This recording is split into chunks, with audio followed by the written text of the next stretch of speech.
le roman démarre à Noël 2014.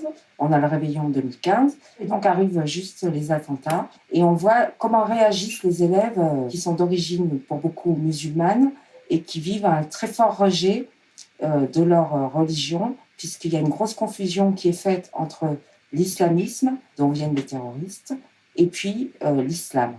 Donc ça crée quand même une sorte de crispation, et les débuts du roman traitent de ça. Le personnel est extrêmement varié, et on a quand même des figures qui sont assez atypiques, extrêmement drôles, voire très désagréables, ça dépend. C'est vrai que pendant une quinzaine d'années, on a eu une succession de principaux et de principaux adjoints qui étaient très particuliers. Et je ne parle pas d'eux précisément, mais j'ai fait des personnages qui s'inspirent un peu d'eux. Donc ils ont chacun leur spécialité et ils sont quand même très perturbants. Dans les personnels éducatifs, il y a des gens aussi qui sortent vraiment de l'ordinaire, et je me suis inspirée de différentes personnes pour créer des personnages qui ne sont pas piqués des verres. La narratrice, face à ses élèves, elle fait un peu ce qu'elle peut, parce qu'elle ne sait jamais ce qui va arriver. Donc en général, elle laisse les élèves s'exprimer, mais quand ça dérape avec des insultes ou des choses comme ça, elle essaie de recadrer un petit peu les choses et de faire repartir la discussion différemment. Ils arrivent au final à s'écouter, si ce n'est à s'entendre.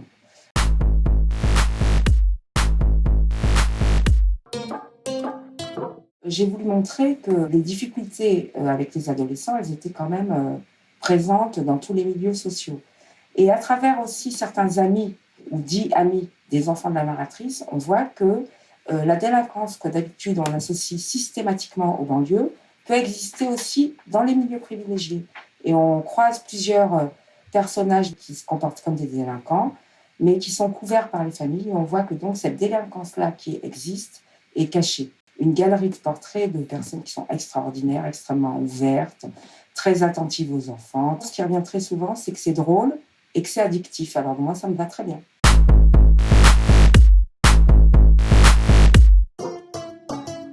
Je suis enseignante depuis bien longtemps et en éducation prioritaire depuis 20 ans précisément, puisque je suis arrivée en REP+, en l'an 2000. En classe, je les laisse d'abord s'exprimer.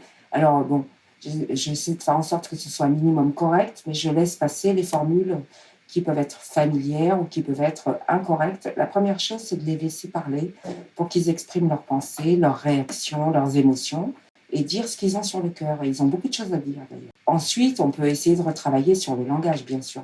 Les enfants qui ont du talent, il y en a. Et j'ai essayé de les faire parler et aussi de montrer ce qu'ils pouvaient donner dans l'écriture. Et donc, il y a des textes qui sont magnifiques, je trouve.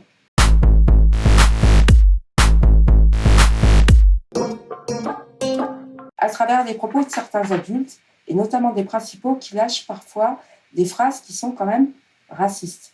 Alors, bon, des principaux, moi j'en ai eu une trentaine. La plupart ne sont pas racistes. Et ce racisme institutionnel, il est quand même très présent en France. C'est-à-dire qu'on ne parle plus de personnes issues d'immigration, mais qu'on parle de musulmans. Donc on parle d'islamophobie pour les gens qui sont agressifs vis-à-vis des musulmans.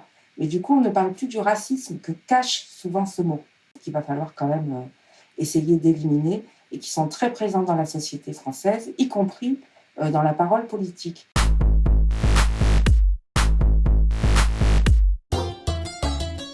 Quand j'ai démarré mon enseignement, on avait des supérieurs hiérarchiques qui s'occupaient de l'administration. Et puis à un moment donné, ils ont un peu changé les fonctions des supérieurs hiérarchiques, qui ont commencé à se préoccuper de pédagogie et à nous indiquer comment on devait enseigner, ne pas enseigner, etc. Et ça a été assez déplaisant, ça, effectivement. Ça nous enlève quand même une partie de nos compétences. L'école pourrait avoir un rôle, effectivement, dans l'éducation des enfants. Je dis pourrait parce qu'il me semble qu'avant, elle en avait davantage. C'est-à-dire dans ce qu'on appelle l'ascenseur social, il y a eu une époque où, effectivement, on voyait des enfants qui arrivaient à passer dans le supérieur, qui arrivaient à faire de très bonnes études.